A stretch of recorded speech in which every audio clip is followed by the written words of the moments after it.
Você já pensou em abrir uma empresa, mas não sabe qual profissional pode te ajudar? Ou então naquela declaração de imposto de renda, mas não sabe nem como fazer? No quadro Papo de Profissional de hoje, nós iremos sanar essas dúvidas. Se você não quer perder nada, fique com a gente, porque esse é mais um vídeo pro canal De Papos pro Ar!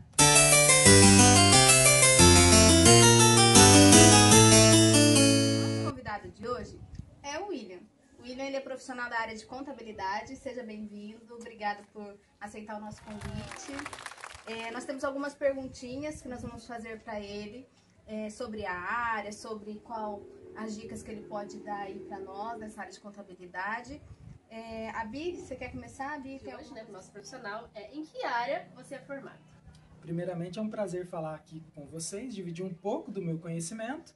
Eu sou bacharel em Ciências Contábeis e tenho pós-graduação em Administração Pública Municipal.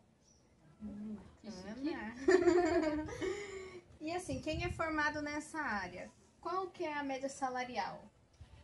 Um profissional de contabilidade, dentro dos escritórios, que é uma área forte, é um ramo forte para quem forma em Ciências Contábeis, o profissional que está ainda estudando, ele vai ter uma média salarial entre R$ 1.200 e R$ 1.500.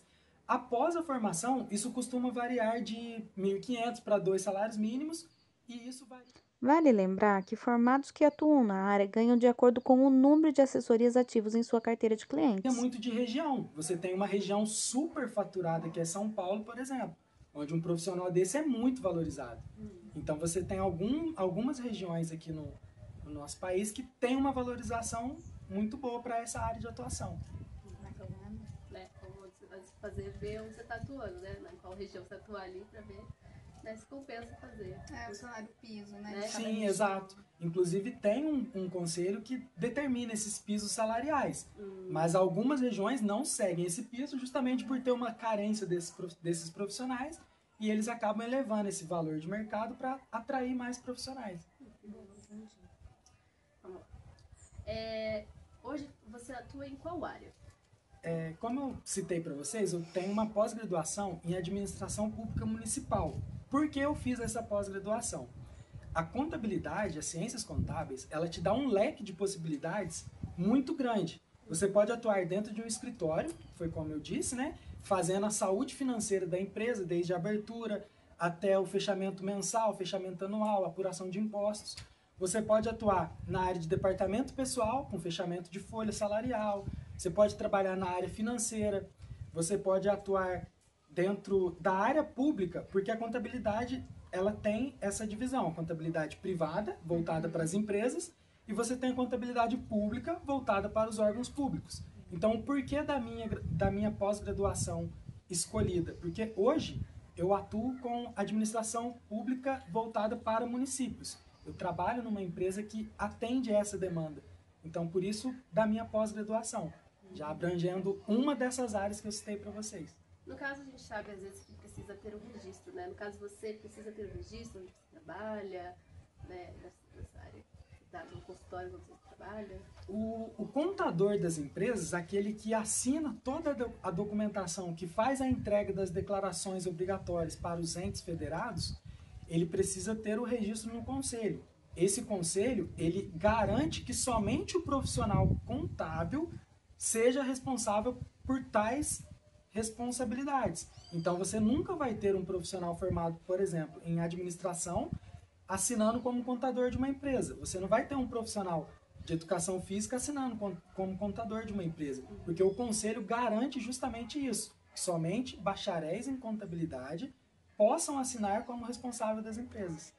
Então, o conselho ele atua e, consequentemente, exige esse registro para garantir esse zelo com a profissão. Trabalhar certinho, né? Isso. Trabalhar tudo corretamente. Né? Exatamente. Como que é o nome desse registro, só pra gente... É o Conselho Federal de Contabilidade. Então, ele traz essa legislação ampla, e aí cada estado ele tem um conselho estadual que rege algumas outras coisas. Aqui na nossa região tem o Conselho de Minas Gerais, tem o Conselho de São Paulo, mas todos eles estão ligados ao Conselho Federal de Contabilidade, que é o órgão superior da classe. Legal. Bacana. E assim, você estava falando sobre a empresa privada, a contabilidade, né, da empresa privada. Já respondendo uma pergunta aí que todo mundo faz, né? É fácil abrir uma empresa? Só para fazer aqui um pequeno... Só para deixar bem claro em relação à pergunta anterior, eu hoje, por exemplo, se eu tivesse um conselho, se eu tenho o meu registro aqui no Conselho de Minas Gerais e eu vá atuar, por exemplo, no estado de São Paulo, eu preciso fazer uma transferência do meu registro, da minha carteira.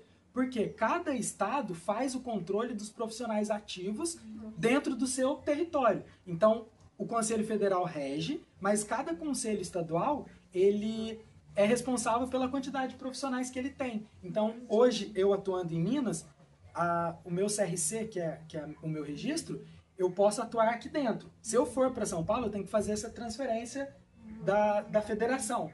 Tá? Só para deixar bem claro em relação à pergunta anterior. Para vocês ficarem atentos, né? Quem for atuar nessa área. Exatamente. Às vezes enquanto você estuda, você está no estado, mas você quer atuar em outro, deixa para tirar o seu registro lá no outro. Você já economiza aí na questão da transferência. Tem caso, tem que pagar uma taxa. Exatamente. O conselho, como ele garante a classe, existe uma anuidade que é paga para manter, né? Para que o conselho consiga se manter forte defendendo a categoria. Então, é importante citar isso também. Já pegando o gancho, falando do conselho em relação à empresa, se é fácil abrir uma empresa? Sim, na prática é fácil abrir uma empresa, não é algo difícil de se fazer.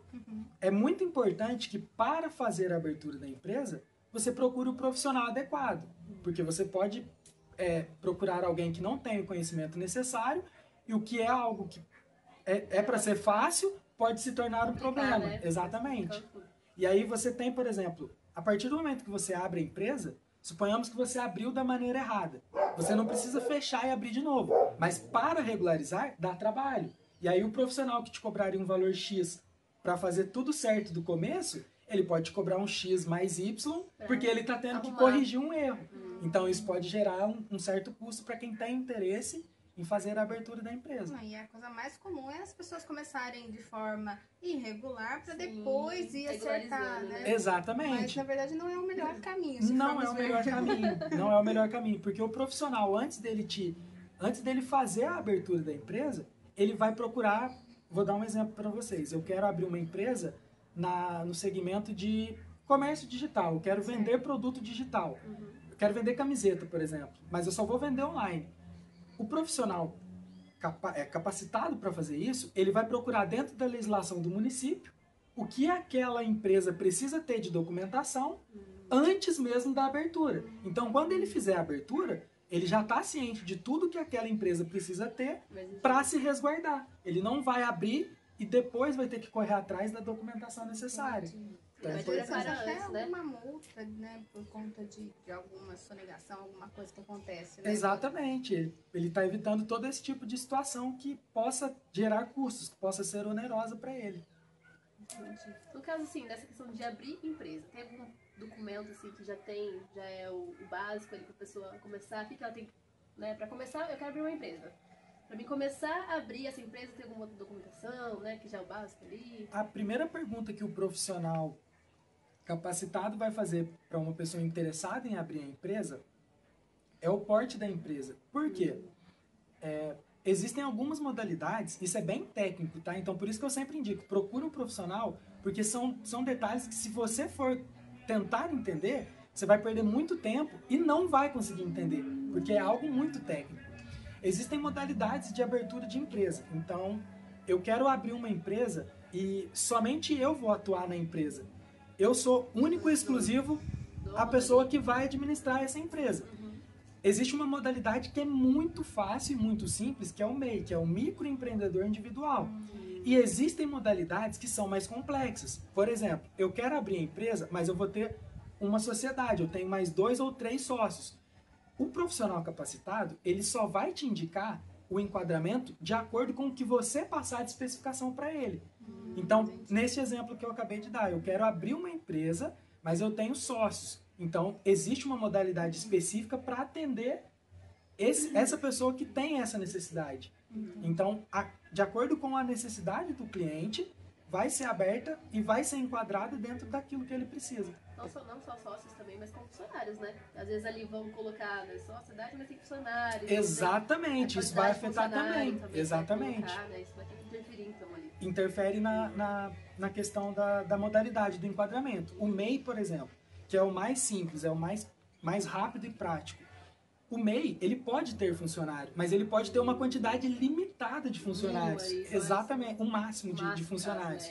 Então, se ele for ter uma quantidade maior que aquilo, já não é indicado fazer a abertura desse enquadramento. Ele precisa se adequar a outra modalidade de abertura de empresa. Aí ele deixaria, vou usar um exemplo, ele deixaria de ser um microempresário individual, que é o MEI, e passaria a ser um microempresário. Exatamente, uma ME. Exatamente, perfeita colocação. Isso mesmo. Por isso que é interessante procurar um profissional, né? Por isso que é importante procurar um profissional. Exatamente. Já vai procurar ali, ele já vai saber tudo. Então é porque são pequenos detalhes que às vezes parecem ser simples, mas são complexos porque existe demanda muita técnica para se fazer da forma correta. Né? Exatamente. Entendi. E assim, como que eu formalizo o MEI, caso eu vá abrir uma empresa e queira abrir o MEI? Essa pergunta é importante porque o MEI, como a gente citou aqui, é a modalidade mais simples, prática e rápida de abertura de empresa. O MEI, inclusive, ele foi instituído para tentar quebrar o autônomo. Por quê? Existia um grande número de autônomos e existia uma grande dificuldade de se trabalhar o INSS desses autônomos, toda a questão burocrática. Então, o MEI, ele formaliza o profissional autônomo e tira ele da informalidade. Ele traz para dentro do sistema, né, de forma legal. Então, ao invés de você que está trabalhando hoje como... Vou dar um exemplo aqui, o serralheiro. A pessoa, ele tem ali um local para ele funcionar, ele fabrica lá os portões, instala os portões, mas ele tem que pagar o carnê de INSS separado, ele tem que comprar o material como pessoa física, que é uma coisa que é difícil.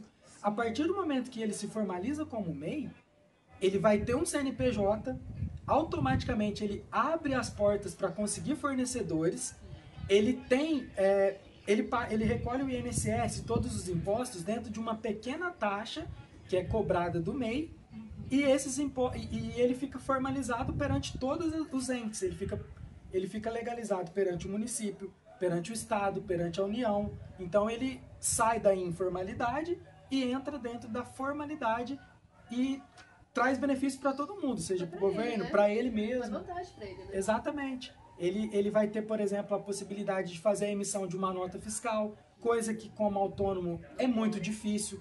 Quase nenhum município permite que um autônomo emita uma nota fiscal. Então tudo isso é vantagem para a pessoa. Então, assim, após a empresa estar aberta, funcionando, é fácil administrá-la, assim, né? Eu abri uma empresa, fiz todo o procedimento lá do MEI, mas e aí, para administrar, é fácil? A administração de uma empresa não é um bicho de 7 cabeças. Por quê? O que eu preciso para administrar qualquer negócio? Eu preciso saber quanto eu gasto, quanto eu vendo, o que eu tenho de lucro. E aí, uma coisa que as pessoas não podem misturar aqui, é muito difícil, inclusive, de se fazer. Eu não posso misturar a saúde financeira da empresa com a pessoa física. Por quê? Eu vou perder a essência. Então, quando se fala em administrar a empresa, você tem que pensar sempre separado. Eu, pessoa física, eu controlo quanto eu recebo, quanto eu gasto, o que me sobrou, o que eu vou fazer com esse dinheiro que sobrou. Eu tenho que usar esses mesmos princípios para a empresa. Quanto custou o material que eu usei para fabricar o portão? Naquele exemplo que eu citei do serralheiro. Desse material que me custou, qual vai ser o preço de venda que eu vou colocar no meu produto acabado? Esse produto acabado me deu uma margem de lucro de quanto? De X reais. Ok, esses X reais que eu tive de lucro, eu pego e eu reaplico isso dentro da empresa. Eu faço com que a empresa tenha vida própria. E a partir disso, a partir do momento que a pessoa entende isso, ela percebe que não é difícil administrar uma empresa.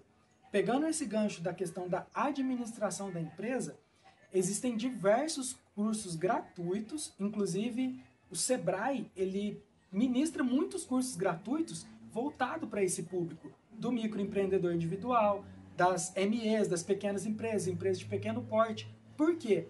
A partir do momento que nós tivermos uma quantidade de pessoas com conhecimento técnico, com conhecimento básico da administração da empresa, isso diminui o serviço de todas as outras classes. Por exemplo, o contador vai receber o serviço um pouco mais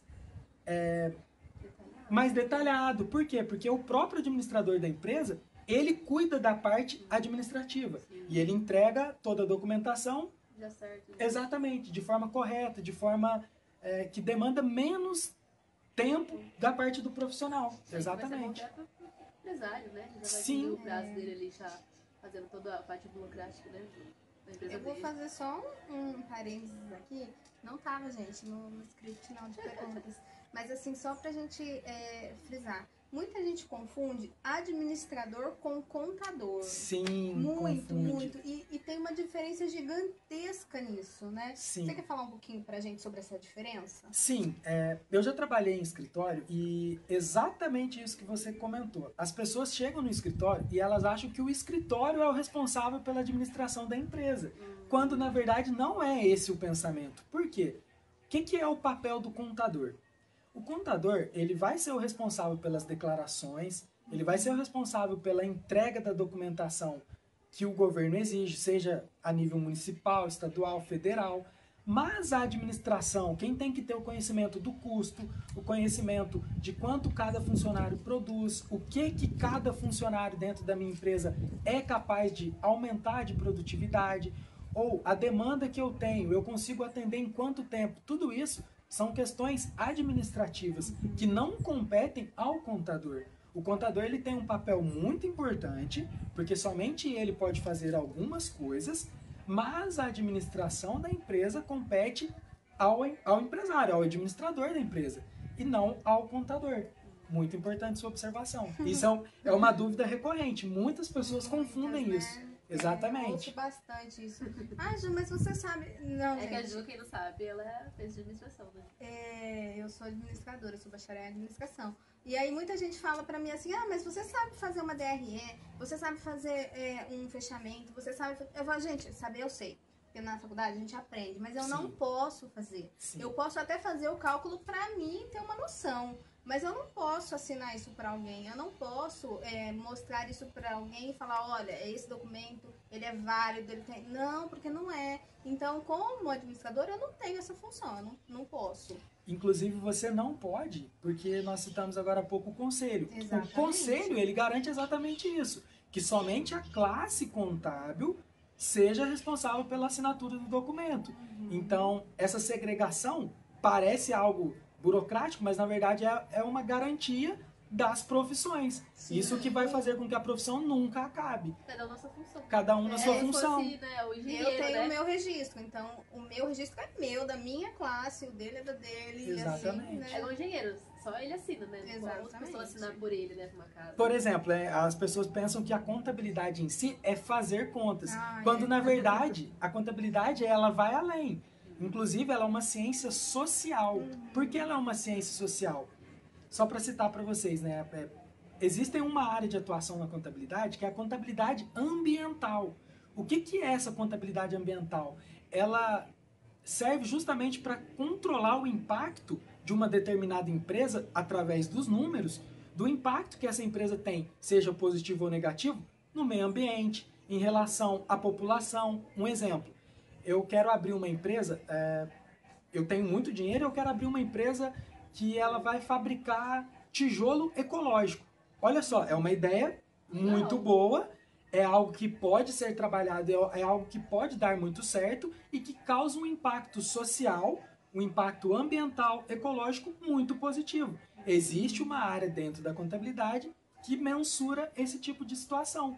É um pequeno nicho aí dentro da contabilidade, só para vocês terem uma noção. Então, ela não mexe com contas, não é só contas, não é só fazer contas. É algo que vai além dos números. É pensar através dos números. Interessante.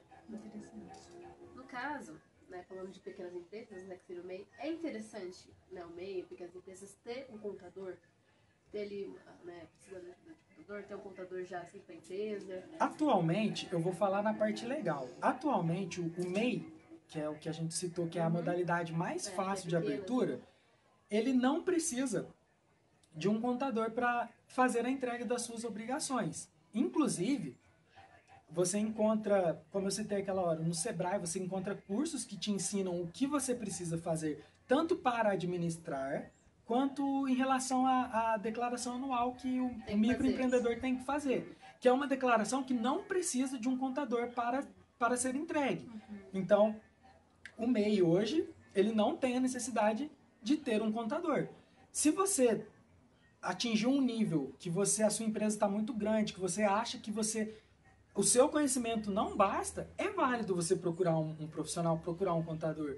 Não só em relação à entrega de documentação, porque tem alguns macetes que talvez a classe saiba, que você não vai aprender num curso, por mais que o curso seja bom, que talvez você não vai adquirir esse conhecimento. Então, isso pode, inclusive, alavancar a sua empresa. E aí, se você parte do MEI, sua empresa cresceu, você vai precisar contratar funcionários, você vai precisar expandir o seu mercado. A partir daí, você vai precisar de um contador. Todas as outras modalidades de empresa, você precisa de um contador. Que aí você vai ter a entrega de documentação que precisa de assinatura.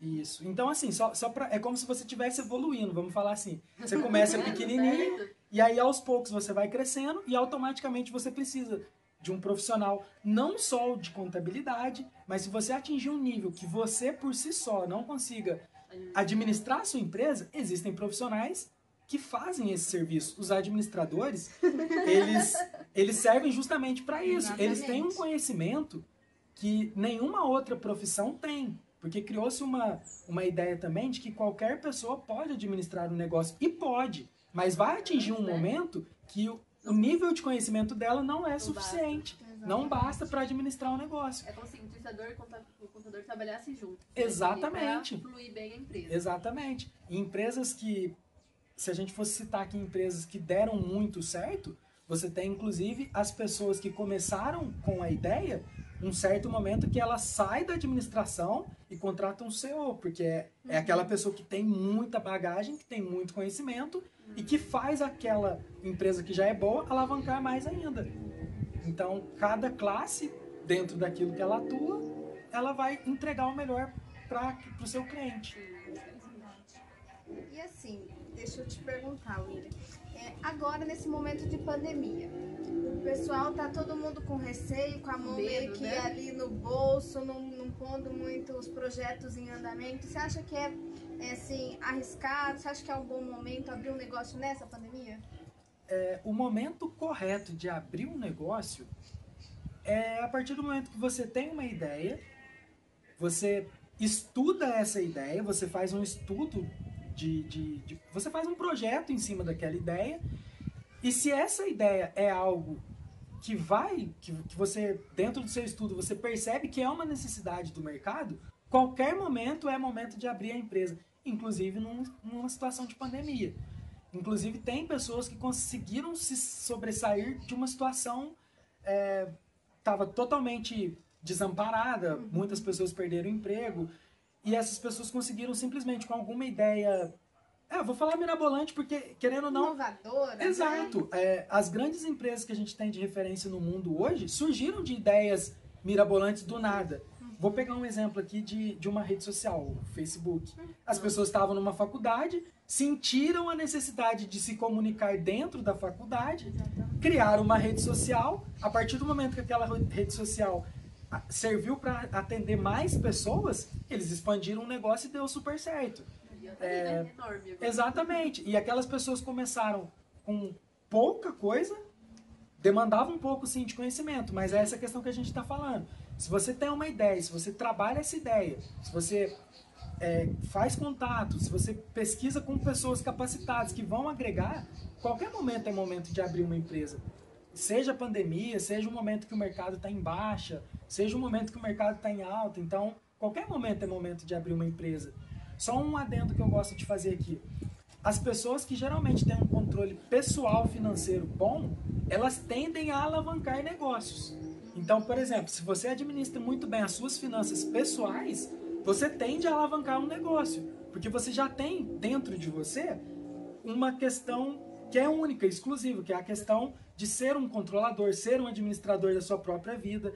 E isso faz diferença para administrar uma empresa, porque você já parou para pensar, se você começa uma empresa, a empresa começa a dar resultado, você mistura as pessoas, a jurídica e a física, e acaba se perdendo, que era um negócio muito bom. Então, acaba que qualquer momento é momento, desde que você tenha, você se capacite, que você procure, que você corra atrás.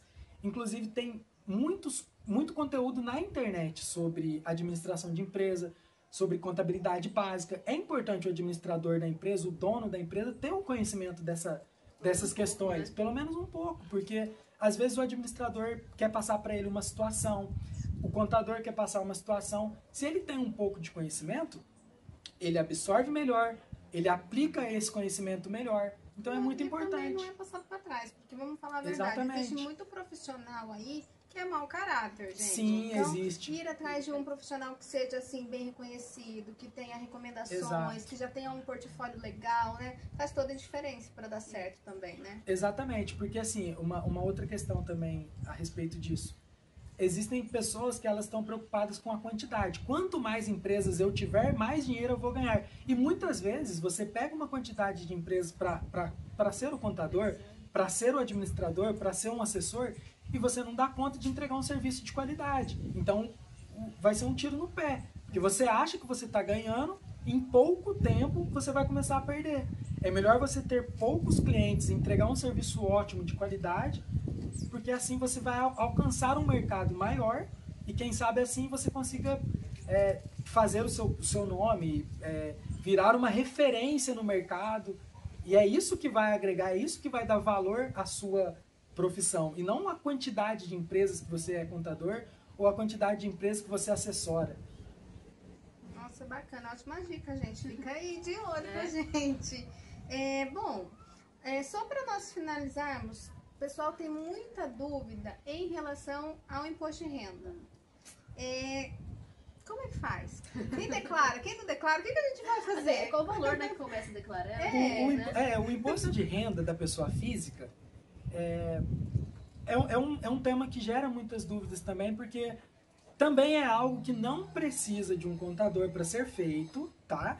Então, mas ele demanda um certo conhecimento. Por quê? Você precisa colocar informações ali que o governo pode vir a fiscalizar.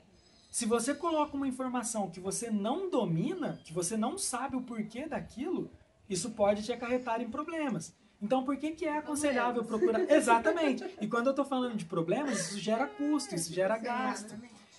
Se você procura um profissional capacitado para fazer isso, por mais que isso vai gerar um custo, porque o profissional ele vai cobrar pelo serviço. Né? Porém, ele tem um conhecimento, ele tem um nível para fazer essa declaração de forma que vai ser melhor para a própria pessoa. Então, assim, só para deixar claro, esse ano mesmo, essa situação de pandemia, ela prorrogou o prazo para 30 de junho. O prazo do imposto de renda, ele é até abril do ano atual, para fazer a entrega da declaração do ano base anterior. Então, exemplo, abril desse ano, de 2020, estaríamos entregando as declarações do ano base 2019. Pela situação da pandemia, o governo federal ele decidiu prorrogar esse prazo para 30 de junho. Então, você que ainda não fez, que está em dúvida, dá tempo de procurar um profissional. Não somente eu, mas você pode procurar qualquer profissional. Mas você pode procurar, nós vamos deixar aqui os contatos. Né? Exato. Essa questão de qual é o valor para se fazer a declaração, é que não é somente valor, tá? Então, por exemplo, a pessoa que tem renda, que teve rendimentos acima de R$28 mil, tem uns quebradinhos que eu não lembro exato. No ano base de 2019, ela é obrigada a fazer a declaração.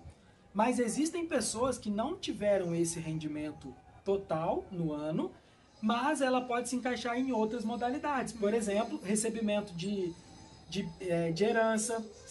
Exatamente. Existem outras obrigações que a pessoa tem, existem outras situações que a pessoa é obrigada a fazer a declaração, que não somente pela renda. Então, é bom tomar cuidado com isso.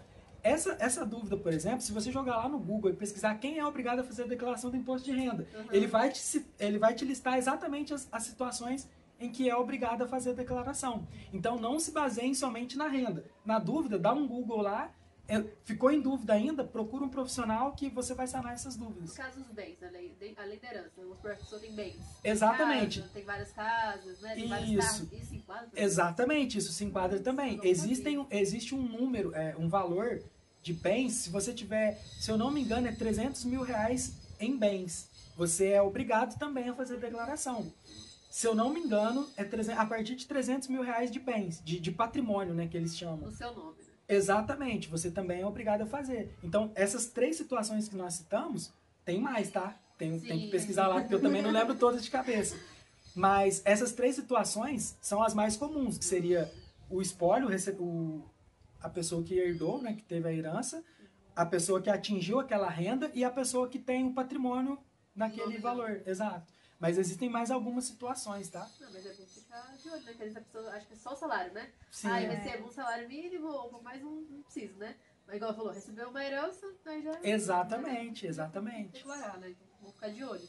E também tem como é que você não declarar, né? Tem os seus prejuízos aí, né? Sim, geralmente quando as pessoas não fazem a declaração, quando elas...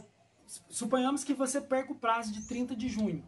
E aí você descobre que você estava dentro das pessoas que são obrigadas a fazer a declaração, você vai fazer a declaração, mas você vai pagar uma multa, porque vai sair uma multa para você ali no programa automaticamente. A partir do momento que você faz a entrega do imposto de renda atrasado, vai te gerar uma cobrança. Isso pode acontecer também, só para deixar o pessoal mais tranquilo também. Suponhamos que você caia na famosa malha fina, que o pessoal sempre fala. Essa malha fina nada mais é do que o governo falando assim para você: tem alguma coisa na sua declaração que não está correta, corrija. Você não é multado automaticamente, ele te dá um prazo para você corrigir essa informação. E aí, falando sobre o que a gente citou, suponhamos que você mesmo tenha feito sua declaração. Malha fina não souber o que fazer, muitas vezes você vai procurar o profissional, você vai procurar o contador. E aí, o serviço que talvez para você teria sido X lá no início, para o contador fazer desde o começo, ele vai te cobrar um valor um pouco mais caro, porque ele vai ter que refazer o seu trabalho e descobrir na onde você foi pego na malha fina.